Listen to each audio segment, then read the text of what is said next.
Welcome to the day 2 of 21 days diet series आणि दिवसाची सुरुवात झाली अनायाच्या गेम खेळण्यापासून। हा गेम मी रिसेंटली ऑर्डर केला आणि खूप जास्त एंगेजिंग आहे, तर तुम्हालाही हवा असेल तर खाली कमेंट करा। त्यानंतर मस्त असं वॉर्म वॉटर घेतलं, त्यामध्ये हाफ लेमन आणि शिया सीड्स मी घेतले होते। एक्सरसाइजला मॅट टाकली की माझी लेकच त्याची सुरुवात करते। आफ्टर 30 मिनिट्स मी ड्राय फ्रुट्स घेतले आणि ब्रेकफास्टमध्ये आज होतं बेसन चिला विथ कैरीची चटणी। त्यानंतर मस्त फ्रेश झाले आणि स्किन केअर करायला घेतलं। तर स्किन केअरसाठी मी सध्या हे यूज करते हे व्हिटॅमिन सीचं लिक्विड मॉइश्चरायझर। याचं टेक्स्चर खूप छान आहे आणि vitamin C is anyway good for our skin. फक्त क्वांटिटी थोडीशी कमी आहे, अदरवाइज एकदम बेस्ट आहे। तुम्हालाही हवं असेल तर खाली लिंक टाइप करा। लंच मध्ये आज होतं कोबीची भाजी, 1 बाउल राईस, दाल आणि भरपूर सारं सलाद। जेवण झाल्यावर माझी सप्लिमेंट घेतली आणि त्यानंतर माझ्या दुसऱ्या पेजसाठी काही कपडे ऑर्डर केले होते आणि त्याचा शूट करून घ्यायचा होता, तो केला। अनायाचे सुद्धा काही ड्रेसेस आले होते, त्याचा शूट करायचा होता, तोही आवरला। संध्याकाळच्या वेळी स्नॅक्स मध्ये इथे आता मी मखाण्याची भेळ बनवते आहे। त्यासाठी मखाना ड्राय रोस्ट करून घेतला,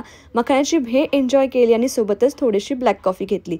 अनाला हे छान असं रेडी करून दिलं होतं, कारण आता आम्ही मॉलमध्ये चाललो होतो। आणि हे एकदम क्यूट असे सॉक्स रोशनने युरोपवरून आणले होते। फायनली आज त्याचा यूज होणार होता। मला तर वाटलं होतं लहान होईल पण तिला घालायलाच मिळणार नाही। आणि मग आम्ही गेलो होतो अनायासाठी बुक्स घेण्यासाठी, पण तिथे गेल्यावर इतकं जास्त कन्फ्युजन झालं की तिच्या एजसाठी परफेक्ट बुक्स कुठले असतील हे कळलंच नाही। मग डिसाईड केलं चला आपण ऑनलाईनच ऑर्डर करू। आणि मग आम्ही रोशनच्या शॉपिंगसाठी गेलो होतो, पण त्यालाही फार काय असं तिथे आवडलं नाही। माझ्यासाठी आज आम्ही सलाद घेतला आहे। बाहेर गेल्यावर वीकेंडला बर्गर खाणारी मी आज मात्र सलादवर आली। त्यानंतर मस्त रेडी होऊन मी माझ्या रनिंगसाठी गेली। घरी आल्यानंतर या दोघींचं असं काहीसं खेळणं चाललेलं होतं। आज कालपेक्षा जास्ती स्टेप झाले होते, याचा आनंद आणखी जास्ती झाला। सोबतच संपवला आजचा दिवस। माझी वेट लॉस जर्नी अशीच फॉलो करण्यासाठी मला फॉलो करायला विसरू नका। Bye bye.